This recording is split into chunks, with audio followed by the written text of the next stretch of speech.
I hadn't gone to university before, and it's been a long time since I was at high school.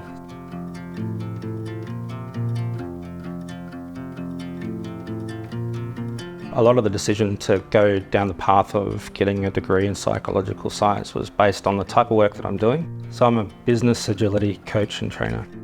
I had a lot of experience under my belt, but I wanted to take the next step. I had plenty of questions like, how do I create a balance with working full-time and being able to study? Were there offerings out there that I could do online in my own time? When I discovered Open Universities Australia, that sounded like the right sort of thing for my circumstances. The way that the website's laid out led me to the path of understanding what I needed to do to get to my longer term goals. The process itself of getting started was really easy to get on board with.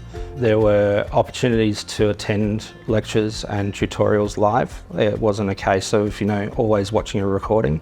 But if, life kind of got in the way, then I could always circle back and watch the recording and not miss out. The future looks bright. I've hit a rhythm and I know what sort of pace that I can work at. So I'm pretty confident in my ability to now sort of progress on with the rest of the degree. It's better to get started than to not have tried it at all. Give it a go.